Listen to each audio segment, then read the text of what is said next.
Last லெசன்லேருந்து போகலாம். ஓகேவா? என்ன அப்படின்னா நம்ம ஒவ்வொரு பேஜும் பார்க்கலாம். அதில் வந்து எப்படி நம்ம ஒன் வேர்ட் கேட்குற மாதிரி இந்த எம்சிக்யூஸ் எப்படி கேட்பாங்க அப்படிங்கிற மாதிரி ஓரியண்டாகவும் நம்ம பார்க்கலாம். ஓகே, ஒவ்வொரு பேஜுமே இம்பார்ட்டன்ட் தான். இது வந்து ஸ்கிப் பண்ணிவிட்டு போகணும், அதை ஸ்கிப் பண்ணிட்டு போகணும் அப்படின்லாம் எல்லாமே இம்பார்ட்டன்ட் தான். ஓகேவா? நம்ம அதை புரிஞ்சு படிச்சுக்கணும், அவ்வளோதான். இந்திய பொலிட்டிக்கல் நுகர்ந்த அஸ்பெக்ட்ஸ். பொலிட்டிக்கல் நுகர்ந்த அஸ்பெக்ட்ஸ் இந்தியன் நுகர்ந்த ஃபெடரலிசம், நேஷ்னல். ஓகே, இந்திய பொலிட்டிக்கல் அஸ்பெக்ட்ஸ் அப்படிங்கிறது India federalism, national integration, international boundaries, cross border terrorism, India's contribution to world affairs. இதை பற்றிலாம் படிக்கக்கூடியதான் என்ன அப்படின்னா பொலிட்டிக்கல் நுகர்ந்த அஸ்பெக்ட்ஸ். ஓகேவா? பொலிட்டிக்கல் நுகர்ந்த வேலை என்ன அப்படின்னா இதை பற்றி பார்ப்போம் அப்படின்னா இந்தியாவோட federalism, national integration, international boundaries, cross border terrorism. Okay, India's contribution to world affairs. இந்த cross border terrorismல ஒரு கொஸ்டின்லாம் கேட்டிருக்காங்க. சரியா? இதில் எல்லாமே இம்பார்ட்டன்ட் தான் அப்படின்னு நினச்சி என்ன பண்ணணும், புரிஞ்சு ஒவ்வொரு விஷயத்தையும் நம்ம கற்றுக்கிட்டோம் அப்படின்னா ஈஸியாக இது பண்ணிடலாம். ஓகே, பொலிட்டிக்கல் ஜியாகிரஃபினா ஃபஸ்ட்டு என்ன? Human geography is often divided into 3 main discipline. Human ஜியாகிரஃபியை வந்து 3ஆக பிரிக்கலாம். ஒன்று சோசியல் எக்கனாமிக் பொலிட்டிக்கல் ஈவெண்ட்ஸ் அப்படி சொல்லிட்டு 3 என்ன அப்படின்னா பிரிக்கலாம் ஹியூமன் ஜியாகிரஃபியை. Okay, at present political geography deals with analysis of the systems of class or group conflict over time and space. என்ன அப்படின்னா நமக்கு வந்து பொலிட்டிக்கல் ஜியாகிரஃபி அப்படின்னா என்ன அர்த்தம் அப்படின்னா சிஸ்டமேட்டிக்காக என்ன அப்படின்னா அந்த அனலைஸ் பண்ணுறது. சிஸ்டம் ஆஃப் வந்து conflict, group conflict over time and space. அதை பற்றி என்ன அப்படின்னா அந்த கான்ஃப்ளிக்டை பற்றி படிக்கிறது தான் என்ன அப்படின்னு பார்த்தோம் அப்படின்னா பொலிட்டிக்கல் ஜியாகிரஃபி அப்படிங்கிறது.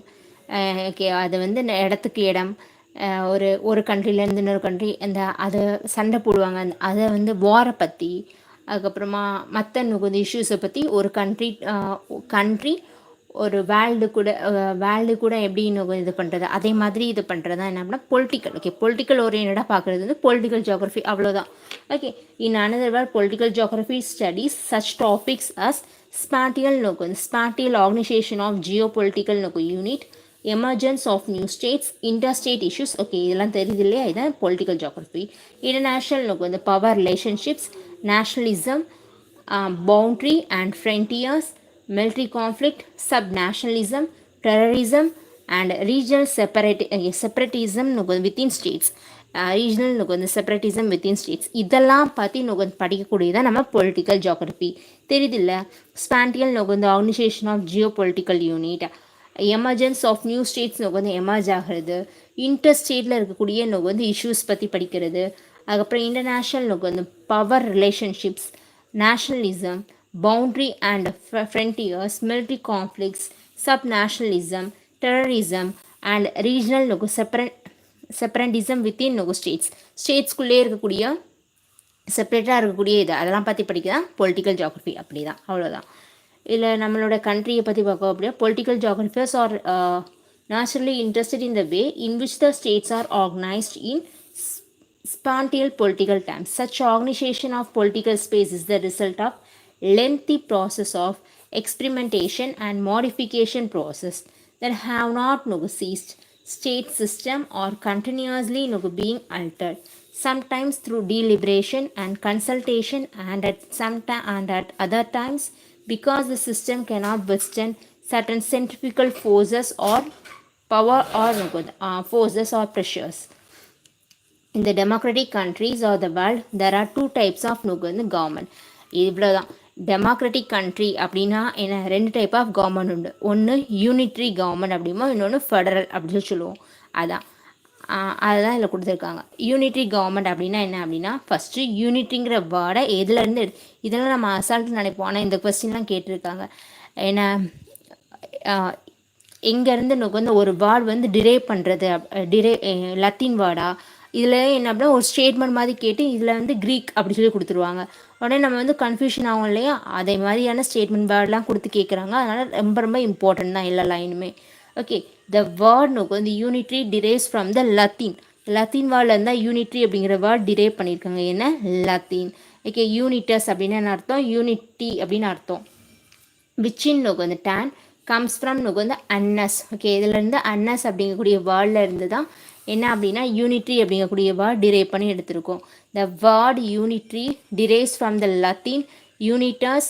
ஓகே, யூனிட்டி விச்சின் நமக்கு வந்து turn comes from unus. Okay, அதாவது அன்னாஸ் ஒன் அர்த்தம். Okay, it thus emphasizes the oneness of the state and implies a high degree of internal homogeneity. ஓகேவா, இந்த யூனிட்டி அப்படிங்கக்கூடிய வேர்ட்ல என்ன அப்படின்னா ஒற்றுமை அப்படிங்கிறது தெரியுது இல்லையா, அதுதான் இது பண்ணியிருக்காங்க. Oneness. Okay, oneness of the state and implies a high degree of internal homogeneity and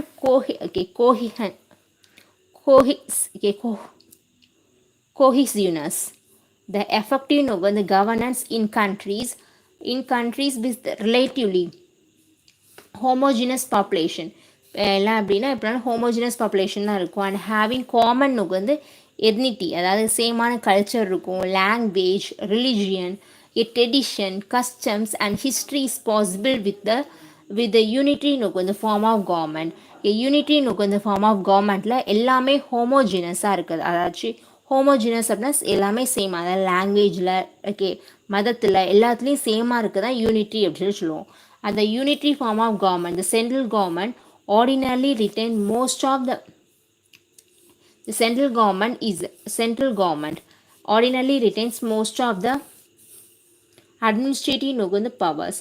என்ன அப்படின்னா சென்ட்ரல் கவர்மெண்ட்க்கு தான் என்ன அட்மினிஸ்ட்ரேட்டிவ் பவர் லெவலில் என்னது இருக்குது, பவர் இருக்குது. ஓகே, அட்மினிஸ்ட்ரேட்டிவ் பவரில் என்னதான் ஸ்டேட் கவர்மெண்ட்டுக்கு இருந்தாலும் சென்ட்ரலுக்கு தான் என்ன அப்படின்னா ஓவரால் பவர் இருக்குது இல்லையா, அதான் unitary form of government central government கிட்ட தான். இந்த central government is the okay சோலோ நோக்கு வந்து customs of police power and சோலோ நோக்கு வந்து சோலோ டாக்ஸிங் நோக்கு வந்து அத்தாரிட்டி. அவங்களுக்கு தான் என்ன அப்படின்னா போலீஸ் பவர், டேக்ஸ் போடுற அத்தாரிட்டி எல்லாம் சென்ட்ரல் கவர்மெண்ட்டுக்கு தான் இருக்குது. அதான் unity state. The infrastructural facilities as well as civic நோக்கு வந்து amenity like health, safety and welfare of the citizens are provided by the central government. எல்லா இன்ஃப்ராஸ்ட்ரக்சர் நோக்கு வந்து ஃபெசிலிட்டிஸும், அதாச்சும் சிவிக் நோக்கு வந்து அனிமிட்டியில் இருக்கக்கூடிய ஹெல்த்து, சேஃப்டி, வெல்ஃபேர் எல்லாமே பார்த்துக்கிறது என்னதான் சென்ட்ரல் கவர்மெண்ட் தான். The unitary state therefore theoretically has but one வந்து strong focus and its internal வந்து difference of view. Unitary state அப்படின்னு பார்த்தோம் அப்படின்னா ஒரே ஒரு நல்ல ஸ்ட்ராங்கான ஃபோர்ஸ் இருக்கும். ஒன்லி ஒன் வந்து ஸ்ட்ராங் ஃபோர்ஸ் இருக்கும். அண்ட் இட்ஸ் இன்டர்னல் வந்து டிஃப்ரென்ஸ் ஆர் வந்து ஃபியூ, அதுக்குள்ளே வந்து இருக்கக்கூடிய இன்டர்னல் டிஃப்ரென்ஸ் வந்து என்ன அப்படின்னா கம்மியாக தான் இருக்கும். இந்த case of unitary state the central authority controls. Central authority தான் என்ன பண்ணுவாங்க, ஸ்டேட் அண்ட் லோக்கல் கவர்மெண்ட்டை கண்ட்ரோல் பண்ணுவாங்க அண்ட் டிட்டர்மைன் ஹவு மச் வந்து power they have. Okay, thus in the unitary form of government the overall administration authority is vested in the central government. The local and regional government function at the discretion of the central authority. ஓகேவா, central அத்தாரிட்டியில் okay ஒரு டிஸ்கிரினேஷன் ஒரு பார்ட்டாக தான் என்ன அப்படின்னா local and regional government இது பண்ண முடியும். எல்லாமே என்ன ரீஜனல் கவர்மெண்ட் இது பண்ணும். எல்லாத்தோடைய அத்தாரிட்டி எதுக்கு இருக்கும் அப்படின்னா சென்ட்ரல் கவர்மெண்ட்டுக்கு தான் ஃபுல் அத்தாரிட்டி இருக்கும். அதான் unitary form of government. Okay, அதான் யூனிட்ரி ஸ்டேட். ஒன்றுமே இல்லை, யூனிட்ரி ஸ்டேட் அப்படின்னா நமக்கு சென்ட்ரல் தான் மேக்ஸிமம் ஹோமோஜெனிசிட்டியாக நமக்கு வந்து இருப்பாங்க. அதாச்சும் லாங்குவேஜ் ஓகே எல்லாத்துலேயும் நமக்கு இதில் ஹோமோஜெனிசிட்டி அதில் இருக்கும். நம்மளோட வந்து குவாசி ஃபெடரல் அப்படிலாம் நம்மளோட இந்தியா தான் சொல்லுவாங்க. ஏன் அப்படின்னா நம்மளோட ஸ்டேட்டில் நிறைய ஸ்டேட் இருக்குது, நிறைய லாங்குவேஜ் இருக்குது, அதனால் நமக்கு வந்து அப்படி சொல்லுவாங்க. ஆனால் யூனிட்ரி தான், ஆனால் நம்மளோட இது வந்து யூனிட்ரியான ஒன்று தான் இல்லையா. அதான் நம்மளோட கண்ட்ரியோட யூனிக்னஸ். யூனிட்ரி அப்படின்னா மேக்ஸிமம் ஹோமோஜினஸாக இருக்கக்கூடிய எல்லாமே எனக்கு வந்து இருக்கும். அதான் யூனிட்ரி. சென்ட்ரல் கவர்மெண்ட் தான் எல்லாத்தையும் பார்த்துக்கும். Okay, state government local government எல்லாத்துக்கும் என்ன அப்படின்னா சென்ட்ரல் கவர்மெண்ட் பார்த்துக்குறோம். அந்த இதில் வந்து இதில் வந்து கேட்பாங்க அப்படின்னு பார்த்தா இந்த யூனிட்ரி அப்படிங்கக்கூடிய வார்டு இருக்குது இல்லையா, அது எங்கேருந்து டிரைவ் பண்ணது அப்படின்னு கேட்கலாம். இந்த யூனிட்ரி அப்படிங்கக்கூடிய வார்டு வந்து லத்தீன்லேருந்து வந்திருக்கு. அதில் என்ன அப்படின்னு பார்த்தோம் அப்படின்னா அது இதுலேருந்து அன்னஸ் ஒன் அப்படிங்கிற இதுலேருந்து வந்திருக்கு, லத்தீன் வேர்ட். ஓகே, மொத்தம் யூனிட்ரி அப்படின்னா லத்தீன் வேர்ட்லேருந்து லத்தீன் வந்து யூனிட்டஸ்லேருந்து வந்திருக்கு, யூனிட்டி அப்படின்னு அர்த்தம். ஓகே, இதான் மேக்ஸிமம் இது. ஃபெடரல் ஸ்டேட் அப்படின்னு பார்த்தோம் அப்படின்னா அது வந்து லத்தீன்லேருந்து வந்துருக்கூடியது. ஓகே, ஃபீட்டரஸ் அப்படின்னா நமக்கு வந்து மீனிங் லீக், அதாச்சும் சங்கம்னு அர்த்தம். ஓகேவா, என்ன அர்த்தம், லீக். அப்படின்னு அர்த்தம். Okay, the term the federal has its origin in the Latin featureis meaning the league அப்படின்னா இங்கே ஃபெடரல் ஸ்டேட். ஓகே, ஒரு ஃபெடரல் ஸ்டேட் அப்படின்னு பார்த்தோம் அப்படின்னா federal state the government authorities is layered at different level. Okay, government authority அப்படிங்கிறவங்க different அதாச்சும் பல தரப்பில் இது இருப்பாங்க.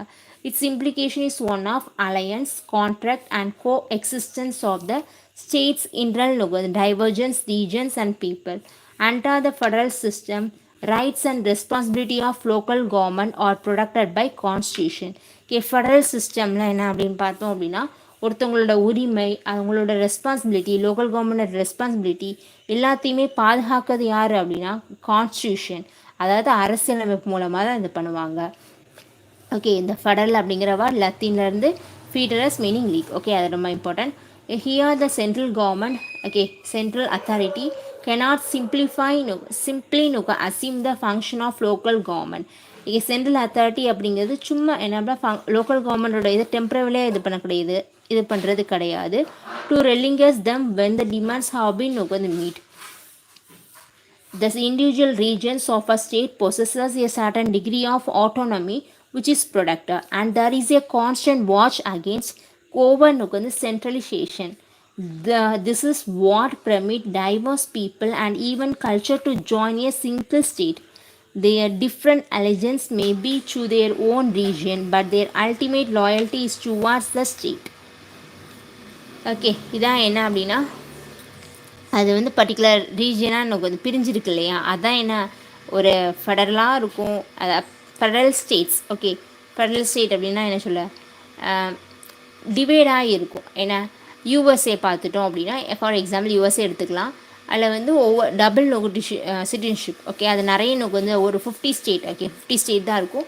அந்த 50 ஸ்டேட்டுக்கும் என்ன அப்படின்னா அது அவங்களுக்கு 2 டபுள் சிட்டிசன்ஷிப். அது நாங்கள் யூஎஸ்ஏல தான் இருக்கோம் அப்படிங்கிறதுக்கு ஒரு சிட்டிசன்ஷிப் இது. இன்னொன்று அந்த ஸ்டேட்டுக்கு ஒரு சிட்டிசன்ஷிப். ஓகேவா, அப்படின்னு இருக்கும். அப்படி இருக்கதா என்ன அப்படின்னா ஃபெடரல். ஓகே, நார்மலாக சொல்லலாம் அப்படி இருக்கதா ஃபெடரல்.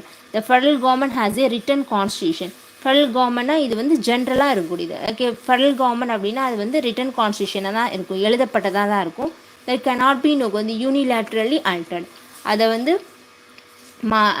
மாற்ற முடியாது. ஓகே, யூனிலேட்டரலாக எனக்கு ஆல்டர் பண்ண முடியாது. That is the division of power between the central government and the component state and ப்ரொவிஷனுக்கு என்னது பவர் டிவைட் ஆகிருக்கும். The federal government is generally formed in the countries. Okay, federal government அப்படிங்கிறது கண்ட்ரீஸில் என்ன அப்படின்னா ஃபார்ம் பண்ணும் where the people belong to different இந்த racial, ethnic, cultural groups, speak different language, follow different religion and have the different ஆமாம், நம்மளோட India அப்படி தானே. இங்கே ஒரு ஸ்டேட் அப்படின்னா அந்த ஸ்டேட்டில் உள்ள மக்களுக்குன்னு சொல்லிட்டு கல்ச்சர் இருக்கும், அவங்களுக்குன்னு சொல்லிட்டு இருக்கக்கூடிய கல்ச்சர், அவங்க பேசுகிற மொழி இந்தியாவில் டிஃப்ரெண்ட்டாக இருக்கும். அப்படி இருந்தால் தான் அது ஒரு ஸ்டேட். ஓகேவா, இந்தியா சொல்ல போனோம் அப்படின்னா அது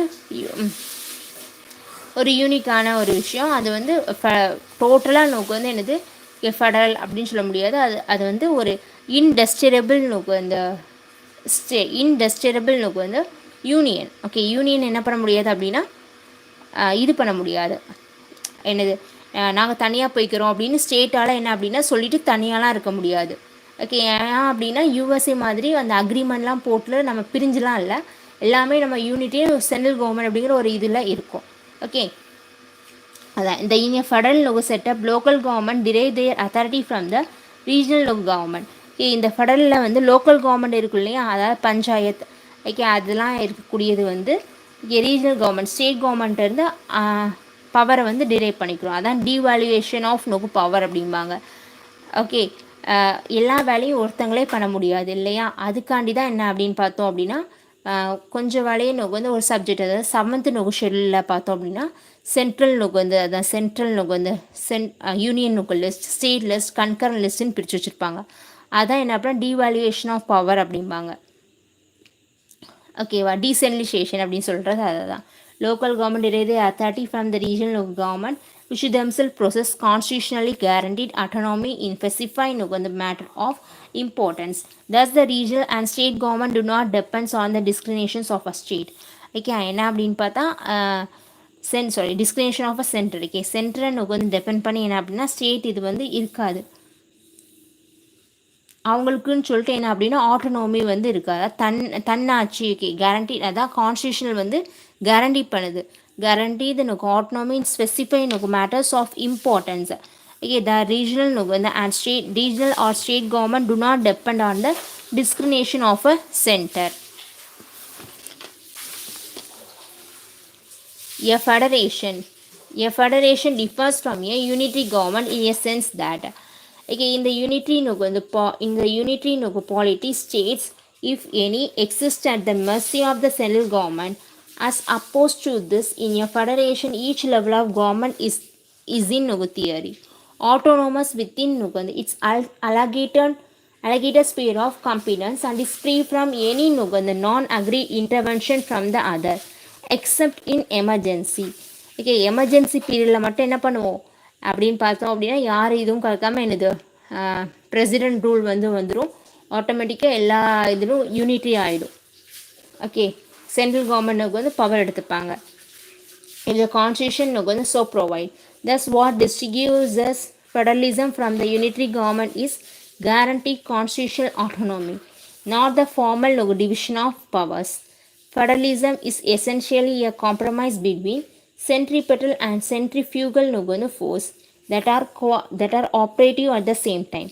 A federal system of government is one in which there is a division of power between one general and several regional authority, each of which in its own sphere is coordinate with the others, and each of which acts directly on the people through its own administrative agencies. Page 1955. India is the largest democracy in the world. It has adopted the democratic form of government for its administration. Its political structure is federal in concept, but the unitary in function. நம்மளோட political structure என்னது ஃபெடரலாக இருக்கும், பிரிஞ்சிருக்க மாதிரி இருக்கும். But என்னது function பண்ணுறது unity. Okay, but unitary in function. Indian constitution provides a federal system of government with a clear division of power. நம்மளோட இது federal system தான், ஆனால் பவர் வந்து கரெக்டாக டிவைட் பண்ணியிருப்போம். With a clear division of power between the union and states. இதுதான் important. India அப்படிங்கிறது ஒரு டெமோக்ரஸி கண்ட்ரி. நம்ம வந்து டெமோக்ராட்டிக் ஃபார்ம் ஆஃப் கவர்மெண்ட் தான். அட்மினிஸ்ட்ரேஷன் இது பண்ணுறதுல ஒரு ஜனநாயக நாடு தான். அதோட பொலிட்டிக்கல் ஸ்ட்ரக்சர் என்ன அப்படின்னா ஃபெடரலின் கான்செப்டாக தான் இருக்கும். ஆனால் பட் யூனிட்ரியின் functioning. The Indian Constitution provides a federal system of government with a clear division of power between the union and states. Indian ஃபெடரலிசம்னா என்ன? இந்தியாவுடைய ஃபெடரல் ஸ்டேட் அப்படின்னா நார்மலாக நான் சொல்லியாச்சு இல்லையா, எனது டிஃப்ரெண்டான கல்ச்சர் அதெல்லாம் இருக்கும். அதே மாதிரி இருக்கக்கூடியவங்க வந்து தனித்தனியாக ஸ்பிட் பண்ணி இருக்கக்கூடியது ஃபெடரல். ஓகே, அது பிரச்சனை இல்லை. இந்தியன் ஃபெடரலிசம் அப்படிங்கிறது முக்கியமானது. இந்தியன் ஃபெடரலிசம்னா என்ன அப்படிங்கிறது ஃபஸ்ட் முக்கியம்.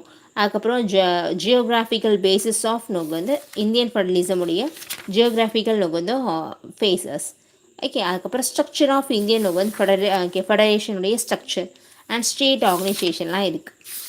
இது வந்து என்னது பொலிட்டிக்கல் இந்தியன் பாலிட்டி இருக்கு இல்லையா, அதில் வந்து வர யூனியன் அண்ட் டெரிட்டரி அப்படிங்கக்கூடிய ஒரு லெசன் உண்டு. ஓகே, அதை படிச்சுட்டு இதை பார்த்தோம் அப்படின்னா ரொம்ப ரொம்ப ஈஸியாக இருக்கும். ஃபஸ்ட்டு இதில் ரீட் பண்ண இதில் என்னது இருக்குது அப்படிங்கிறத லைட்டாக பார்த்துக்கலாம். இந்தியா அப்படிங்கிறது என்ன அப்படின்னா union of states. Okay, states எல்லாம் கலந்தது தான் இந்தியா இல்லையா, union of states. Okay, states எல்லாம் இது பண்ணுறது தான் எனக்கு வந்து India. It's a sovereign socialistic secular democratic எனக்கு வந்து republic with a parliamentary system of government. The republic is governed in the terms of constitution, which was adopted by the Constituent Assembly. நம்ம பார்த்தோம் கான்ஸ்டியூஷன் அசம்பிளி எமோஷனுக்கு அடாப்ட் பண்ணுறாங்க 26th November 1949. இதில் இந்த ப்ரீஆம்பிளில் இருக்கும் இல்லையா, அது வந்து ஃபோர்ஸில் அடாப்ட் பண்ணதான் என்ன அப்படின்னு பார்த்தா 26th November 1949. Game into force அப்படின்னு பார்த்தோம் அப்படின்னா 26th January 1950. இது ரொம்ப ரொம்ப முக்கியமானது. அடாப்ட் பண்ணக்கூடிய யார், ஓகே, அடாப்டட் தான் என்ன அப்படின்னா இதனை ஏற்றுக்கிட்டாங்க. ஆனால் ஃபோர்ஸில் வந்தது 26 January 1950. The constitution which envisages parliamentary form of government is federal in structure with unitary feature. Okay, என்ன அப்படின்னு பார்லிமெண்ட்ரி ஃபார்ம் ஆஃப் கவர்மெண்ட்டில் என்னது இருக்கும் அப்படின்னா, ஸ்ட்ரக்சரில் நம்ம பார்க்கச்சில் நமக்கு ஃபெடரலாக இருக்கும். பட் நமக்கு வந்து யூனிட்ரி இன் நமக்கு ஃபங்க்ஷன், பட் யூனிட்ரி நமக்கு ஃபீச்சர்ஸ் இருக்கும். President of India is the constitutional head of the executive, okay, constitutional head of the executive of the union. யூனியனுடைய எக்ஸிக்யூட்டிவ்ல கான்ஸ்டியூஷனல் ஹெட் தான் நம்மளோட president. The article 74th of 1 of the constitution provides that there shall be the council of ministers with the prime minister as head to aid and advise president, who shall in exercise of his function act in accordance with such advice. என்ன அப்படின்னா article 74 என்ன சொல்லும், முக்கியமானது என்ன அப்படின்னா article 74 என்ன சொல்லுது, கான்ஸ்டியூஷனில் council of ministers இருப்பாங்க இல்லையா, வித் இந்த பிரைம் மினிஸ்டர் தான் என்னது அதோட ஹெட். கவுன்சில் ஆஃப் மினிஸ்டருக்கு யார் ஹெடு, பிரைம் மினிஸ்டர் தான் ஹெடு. அவங்க என்ன பண்ணோம் அப்படின்னு பார்த்தோம் அப்படின்னா பிரசிடெண்ட்டுக்கு அட்வைஸ் அட்வைஸ் பண்ணுறது to aid and advise the பிரசிடெண்ட்டுக்கு அட்வைஸ் பண்ணுவாங்க. யார், கவுன்சில் ஆஃப் மினிஸ்டர்ஸ். பிஎம் ஹெட்டாக இருக்கக்கூடிய கவுன்சில் ஆஃப் மினிஸ்டர்ஸ் பிரசிடெண்ட்டுக்கு அட்வைஸ் பண்ணுவாங்க. அதை பற்றி பேசக்கூடியது தான் எனக்கு ஆர்டிகல் 74 கான்ஸ்டியூஷனில் ஆர்டிகல் 74 அதை பற்றி பேசும். ஓகேவா. த ரியல் எக்ஸிக்யூட்டிவ் பவர் என்ன அப்படின்னா, யார்கிட்ட தான் ரியல் எக்ஸிக்யூட்டிவ் பவர் இருக்குது, கான்ஸ்டியூஷனில் தான் என்ன ஹெட் தான் பிரசிடெண்ட். ஆனால் ரியல் எக்ஸிக்யூட்டிவ் பவர் வந்து யார்கிட்ட இருக்குது அப்படின்னு பார்த்தோம் அப்படின்னா council of ministers with prime minister as a head. Real executive power யார்கிட்ட தான் இருக்குது அப்படின்னா பிரைம் மினிஸ்டர்கிட்ட தான் இருக்குது. Okay, with council of ministers தான் அதுக்கு responsible. As a head council of ministers collectively responsible to the house of people. Council of ministers வந்து ரெஸ்பான்சிபிலிட்டி யாருக்கு அப்படின்னு பார்த்தா ஹவுஸ் ஆஃப் பீப்புள், அதாவது லோக்சபாக்கு. Collective responsible. ஓகே, இண்டிவிஜுவல் ரெஸ்பான்சிபிளா கலெக்டிவ் ரெஸ்பான்சிபிளான்னு கேட்பாங்க. ஓகேவா. இது என்னது, council of ministers is collectively responsible to the house of the people. Okay, the real executive power vested in யாருக்கு ரியல் எக்ஸிக்யூட்டிவ் பவர் வெஸ்ட் பண்ணியிருக்காங்க கொடுத்துருக்காங்க அழைக்கப்பட்டிருக்குது கவுன்சில் ஆஃப் மினிஸ்டர்ஸ்க்கு with PM with PM as the head. The council of ministers is collectively responsible to the house of the people. எல்லாருமே ஹோலாக தான் என்ன அப்படின்னா கலெக்டிவாக தான் ரெஸ்பான்சிபிளாக இருப்பாங்க, இண்டிவிஜுவலாக கிடையாது. ஒருத்தர் தப்பு பண்ணாங்க அப்படின்னா எல்லாருமே என்ன அப்படின்னா ரெஸ்பான்சிபிள் தான், தனித்தனியால் கலெக்டிவாக. ஓகே, ஹவுஸ் ஆஃப் மினிஸ்டர்ஸ் தான். சிமிலர்லி இன் ஸ்டேட் அதே மாதிரி ஸ்டேட்டில் என்ன அப்படின்னா governor is the head of the executive, but it is the council of minister with CM. Okay, அதாவது chief minister as head in whom real executive power vest. The Council of Ministers of a state is collectively responsible to the legislative assembly. அதாவது விதன் சபானா என்னது, legislative assembly தான் நம்ம விதன் சபா அப்படின்னு சொல்கிறோம். The constitution distributes legislative power between parliament and state legislature and provides for vesting of residual power in parliament. Power to amend the constitution also vested in parliament. பார்லிமெண்ட்டுக்கு என்ன அப்படின்னா கான்ஸ்டியூஷனை amend பண்ணக்கூடிய power எல்லாம் இருக்குது. The constitution has provision for independence of judiciary, comptroller auditor general, public service commission and chief வந்து election commissioner. Constitution என்ன பண்ணும் அப்படின்னா parliament and state லெஜிஸ்லேச்சருக்குன்னு சொல்லிட்டு லெஜிஸ்லேட்டிவ் அதாவது சட்டம் இயற்றக்கூடிய பவர் என்ன பண்ணுது அப்படின்னா டிஸ்ட்ரிபியூட் பண்ணி வந்து கொடுக்குது.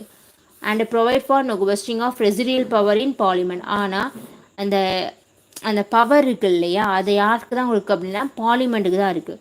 கான்ஸ்டியூஷனில் இருக்கக்கூடியதை அமெண்ட் பண்ணக்கூடிய பவர் யார்கிட்ட இருக்குது அப்படின்னு பார்த்தா பார்லிமெண்ட்டுக்கு தான் இருக்குது. The constitution has provision for independence of judiciary. கான்ஸ்டியூஷனில் வந்து சிறப்பம்சம் இருக்குது.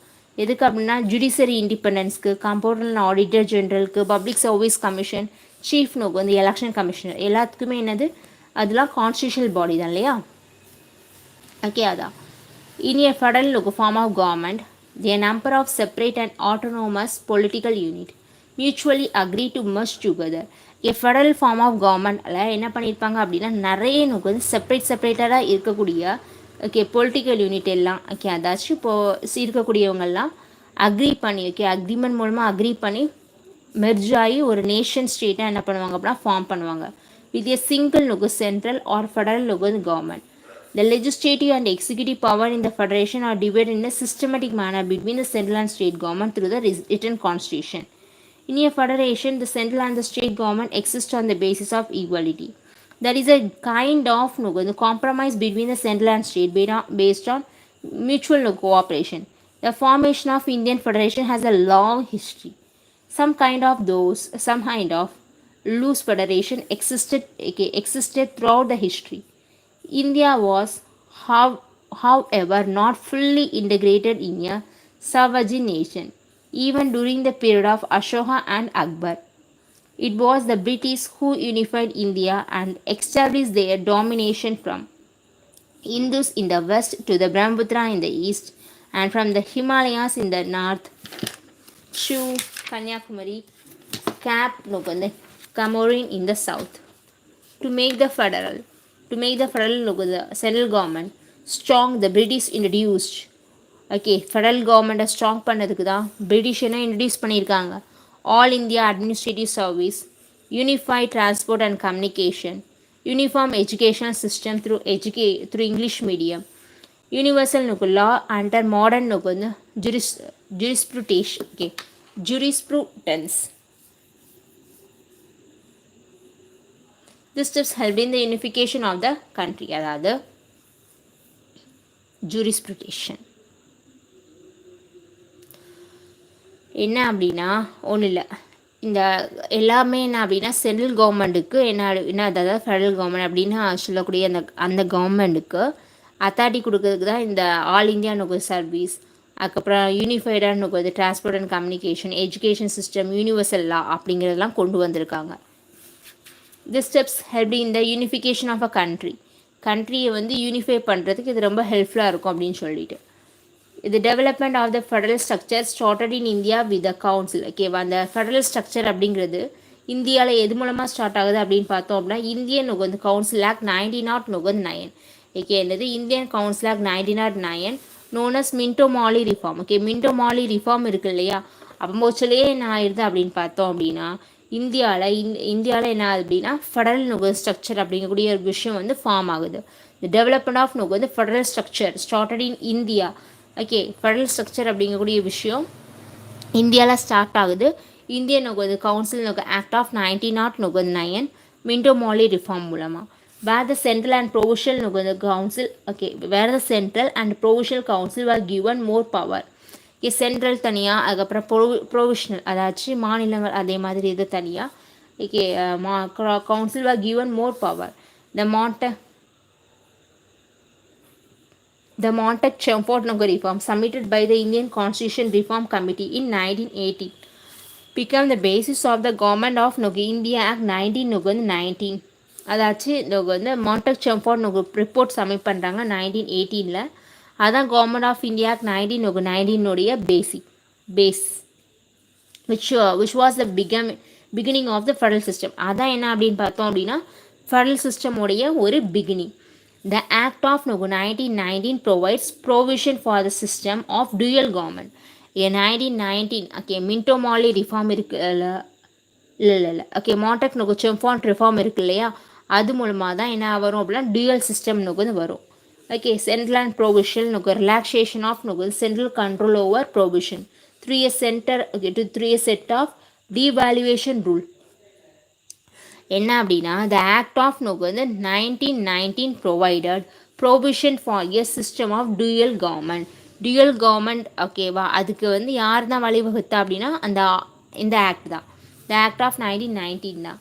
சென்ட்ரல் அண்ட் ப்ரொவிஷன் அப்படிங்கிறத the relaxation of central control over the provision. Okay, ப்ரொவிஷனில் என்ன அப்படின்னா சென்ட்ரலோட கண்ட்ரோல். ஓகே, எப்படி அப்படின்னு பார்த்தோம் அப்படின்னா through a set of devaluation rules. The provisions to prepare budget. ஓகேவா, ப்ரொவிஷன் என்ன பண்ணும் அப்படின்னா அவங்களுக்கான பட்ஜெட் போடும், டாக்ஸஸ் லெவி பண்ணும், and included elected members in the upper house and lower house. dual government provision சொல்லிட்டு ஒரு சப்ஜெக்ட், அவங்க என்ன அப்படின்னா டேக்ஸ் லெவி பண்ணுறது, elected members in the upper house and lower house. The genesis of the federal government in India lies in the எங்கே இருக்குது அப்படின்னா Simon வந்து commission report 1930 which supporter the concept of federalism. என்ன அப்படின்னா Simon commission report கொடுத்துருப்பாங்க 1930. அது என்ன அப்படின்னு பார்த்தா ஃபெடரலிசம் கான்செப்ட்க்கு என்ன பண்ணும் அப்படின்னா சப்போர்ட் பண்ணும். பிட்வீன் 1930 அண்ட் 1933 என்ன நடந்திருக்கும் த்ரீ ரவுண்ட் டேபிள் கான்ஃபரன்ஸ் நடந்திருக்கும் were held in which the federal structure of India was discussed. இந்தியாவுடைய ஃபெடரல் ஸ்ட்ரக்சரை பற்றி என்னது அங்கே டிஸ்கஸ் பண்ணுவாங்க. என்ன த்ரீ ரவுண்ட் டேபிள் கான்ஃபரன்ஸில் 1930 British government officially accepted the principle that the form of the new government will be an all India federation. Okay அப்படி சொல்லிட்டு ஆல் இந்தியா ஃபெடரேஷன் மூலம் அப்படி சொல்லிட்டு என்ன பண்ணுவோம் அப்படின்னா பிரிட்டிஷ் கவர்மெண்ட் அஃபிஷியலாக அக்செப்ட் பண்ணும். ஒரு நியூ கவர்மெண்ட்டை ஆல் இந்தியா ஃபெடரேஷன் ஃபார்மில். The recommendations of the Joint Committee became the Government of India Act of 1935. Under the Act, the Centre had power to pass law on. என்ன அப்படின்னா government of India act of 1935 joint கமிட்டியோடைய recommendation மூலமாக என்ன அப்படின்னா சென்டருக்கு வந்து 97 subject, அதாவது அதிகமான சப்ஜெக்டில் என்ன பண்ணலாம் அப்படின்னா சட்டம் இயற்றலாம், பாஸ் பண்ணலாம் அப்படின்னு சொல்லிட்டு. ஃபாதர் இந்த வந்து central state father said for in the central list. The center had powers to pass laws on 97 subjects, 97 subject set forth in the central list. Central லிஸ்ட்னு ஒன்று வச்சுருப்பாங்க, அதில் 97 சப்ஜெக்ட்ஸ் இருக்கும். அதில் சென்டர் தான் என்ன பண்ணும் அப்படின்னா லாஸை வந்து பாஸ் பண்ணும். ஓகே, முன்னாடி எஜுகேஷன் அப்படிங்கிற ஒரு விஷயம் வந்து இப்போ வந்து கன்கரண்ட் லிஸ்ட்டில் இருக்குது. ஆமாம், கன்கரண்ட் லிஸ்ட்டில் இருந்துச்சு, நம்ம வந்து மாற்றி வச்சோம். ஓகேவா? ஸோ அது வந்து ஸ்டேட் லிஸ்ட்டுக்கு என்ன அப்படின்னா மாறி இருக்கும் அந்த எஜுகேஷன். இது அந்த ஒரு 5 வேணால் வந்து சேஞ்ச் ஆகிருக்கும். அப்படி பார்க்கலாம். ஓகேவா? 97 நோக்கு சப்ஜெக்ட்ஸ் சென்ட்ரல் லிஸ்ட், ப்ரொவிஷனல் நோக்கு கவர்மெண்ட் 66 நோக்கு அந்த சப்ஜெக்ட். ஓகே, கன்கரண்ட் லிஸ்ட் நோக்கு 47. சென்ட்ரல் லிஸ்ட்டில் சென்ட்ரல் மட்டும்தான் இது பண்ண முடியும். ஓகே, லா பாஸ் பண்ண முடியும். ஓகே, சென்ட்ரல் லிஸ்ட்டில். ஓகே, ப்ரொவிஷனில் வந்து அந்தந்த நோக்கு ஸ்டேட் கவர்மெண்ட். 47 நோக்கு சப்ஜெக்ட்ஸ் இருக்குது அப்படின்னா அதில் வந்து கன்கரண்ட் லிஸ்ட். ஓகே, ஸ்டேட் கவர்மெண்ட்டும் நோக்கு வந்து பாஸ் பண்ணலாம், சென்ட்ரல் கவர்மெண்ட்டும் பாஸ் பண்ணலாம். அப்படி வந்து 47 சப்ஜெக்ட். இது வந்து இனிஷியலாக ஓகேவா அது ஸ்டார்ட் பண்ண புதுசில் இருந்தது government of India act of 1935. The set நோக்கு அந்த ஆக்ட் நோக்கு வந்து the act set forth the major நோக்கு வந்து outline of the federal system of நோக்கு வந்து கவர்மெண்ட். ஃபெடரல் சிஸ்டம் ஆஃப் கவர்மெண்ட்டுக்கு ஒரு அவுட்லைன் நோக்கு வந்து போட்டு கொடுத்ததே என்ன அப்படின்னா இந்தியா கவர்மெண்ட் ஆஃப் நோக்கு இந்தியா ஆக்ட் 1935 தான். is finally evolved by the Constitutional Assembly, which framed the present Constitution of a Republic of India in 1950. The framers of the Indian Constitution realized that a real political danger to subnationalism might develop in India because of the variety of என்ன அப்படின்னா constitution மேக்கருக்கு தெரிஞ்சிருக்கு. Constitution வந்து ஃப்ரேமர்ஸ் இருப்பாங்களே அவங்களுக்கு தெரிஞ்சிருக்கு. ஏன்னா இந்தியாவில் நிறைய இதே மாதிரி பிரச்சனை வரும் அப்படின்னு சொல்லிட்டு நிறைய வந்து linguistic, religious, cultural and economic and ideological difference இருக்குது that existed in the country to unite the Indian nation in the presence of the vociferous tendencies. A strong central authority was considered necessary. அதனால தான் ஒரு ஸ்ட்ராங்கான central authority வேணும் அப்படின்னு சொல்லிட்டு முடிவு பண்ணாங்க. கண்ட்ரியை நேஷனை வந்து யூனிட் பண்ணோம் அப்படின்னா the Constitution of Assembly endorsed the principle of federalism. Constitution assembly என்ன அப்படின்னா ஃபெடரலிசம்ங்கிற பிரின்சிபலை தான் இது பண்ணுது. as a structure of new India. The Constitution of India is the longest constitution in the world. சரி, இந்த constitution of India Indian constitution தான் என்ன அப்படின்னு பார்த்தா இந்த உலகத்திலேயே லாங்கஸ்டான வந்து என்னது லாங்கஸ்டான வந்து கான்ஸ்டியூஷன் வித் 339 ஆர்டிக்கல் அண்ட் 9 வந்து சப்போர்ட்டிங் ஷெடியூல் அண்ட் கவரிங் 272 வந்து பேஜஸ். இது வந்து என்ன அப்படின்னா ஸ்டார்டிங்கில் இந்த உலகத்திலே வந்து பெரிய ஒரு லாங்கஸ்டான கான்ஸ்டியூஷன் என்ன அப்படின்னா இந்தியன் கான்ஸ்டியூஷன் தான். கன்கரண்ட் லிஸ்ட்டில் ஆரம்பத்தில் இருந்தது எவ்வளோ central list, state list, concurrent list. Okay, ஸ்டார்டிங்கில் வந்து எவ்வளோ வந்து இருந்திருக்கு அப்படிங்கிறக்கூடியது முக்கியம். ஓகே, கேட்கலாம். ஓகே, ஒரிஜினலாக எவ்வளோ இருந்துச்சு அப்படின்னு சொல்லிட்டு. ஓகே, சென்ட்ரலில் பார்த்தோம் அப்படின்னா 97 சப்ஜெக்ட்ஸ், ஸ்டேட் அப்படின்னு பார்த்தோம் அப்படின்னா 66 சப்ஜெக்ட், கன்கரண்டில் பார்த்தோம் அப்படின்னா 47. Okay, centre 97, state 66, concurrent 47. ஸ்டேட்க்கு 66, சென்டருக்கு 97, கன்கரண்ட் 47. Okay, concurrent 47. இந்த இவ்வளோ சப்ஜெக்ட் இருந்திருக்கு, அது ரொம்ப இம்பார்ட்டன்ட் இந்த ஏரியாவில். Government of India act of 1935 தான் என்ன அப்படின்னு பார்த்தோம் அப்படின்னா இந்த அப்படி அந்த சப்ஜெக்ட்ஸை எனக்கு வந்து பிரித்து அது ஃபெடரல் சிஸ்டம் ஆஃப் கவர்மெண்ட்டுக்கு ஒரு அடித்தளம் இட்டது, ஒரு பேசிக்கே நம்ம இதுதான். அது மாதிரி 1937 கமிஷனும் ஃபெடரலிசம்க்கு என்ன பண்ணாங்க, சப்போர்ட் பண்ணாங்க. அது மாதிரி 1919 அதாச்சு கவர்மெண்ட் ஆஃப் இந்தியாவுக்கு 1919 மாண்டாக் நொகுச்செம்ஃபோர்ட் ரிஃபார்மில் தான் அந்த அந்த அதோட இது சென்ட்ரல் அண்ட் வந்து ப்ரொவிஷன் சொல்லிட்டு தனித்தனியாக பிரித்து ஓகே இது பண்ணி வர்றது. அதுக்கப்புறமா 1909 மின்டோ மார்லி ரிஃபார்மில் தான் இந்த கவுன்சில் போடுவாங்க. ஓகே, சென்ட்ரல் அண்ட் ப்ரொவிஷனல் கவுன்சிலாக கிவன் மோர் நோக்கு பவர் கொடுக்குறது. இதான் என்ன அப்படின்னா ஃபெடரல் ஸ்ட்ரக்சர் ஆஃப் நோக்கு வந்து இந்தியா. ஓகே, அதுக்கப்புறம் geographical basis of Indian federalism உடைய ஜியோகிராஃபிக்கல் பேசிஸ் அது இருக்குது, நம்ம நாளைக்கு பார்க்கலாம். ஓகேவா, பேஷ் இன்றைக்கி பார்த்ததில் ஓவர்வியூ பார்த்துலாம். இந்தியன் வந்து கவுன்சில் ஆக்ட் ஆஃப் 1909 இருந்திருக்கு, அது மின்டோ மார்லி ரிஃபார்ம். அதுக்கப்புறம் Montagu Chelmsford report 1919. Okay, government of India act அதை டியூவல் கவர்மெண்ட்டை இன்ட்ரடியூஸ் பண்ணியிருக்கு. அதுக்கப்புறம் சைமன் கமிஷனும் ஃபெடரல் சிஸ்டம்க்கு என்ன பண்ணியிருக்காங்க அப்படின்னா தன்னோட ஃபுல் நோக்கு சப்போர்ட்டை கொடுத்துருக்காங்க.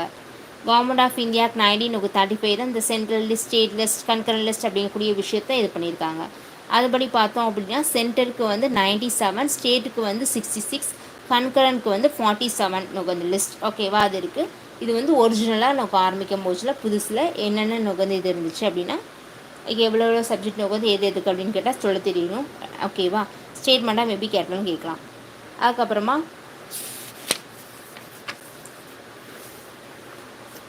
Okay, article 74. ஆர்டிக்கல் 74 என்ன அப்படின்னு பார்த்தோம் அப்படின்னா கவுன்சில் ஆஃப் மினிஸ்டர்ஸ் வந்து என்ன அப்படின்னா ரெஸ்பான்சிபிளாக நமக்கு வந்து கவுன்சில் ஆஃப் மினிஸ்டர்ஸ் வந்து வித் நமக்கு வந்து பிஎம் ஆஸ் அ ஹெட். ஓகேவா, ஹெடாக நமக்கு பிஎம் இருந்து டு எய்ட் அண்ட் அட்வைஸ் நமக்கு பிரசிடென்ட். பிரசிடென்ட்டுக்கு என்ன பண்ணுவாங்க, அட்வைஸ் பண்ணுவாங்க. Council of ministers with PM as head to aid and advise president. அதுதான் நமக்கு ஆர்டிக்கல் 74.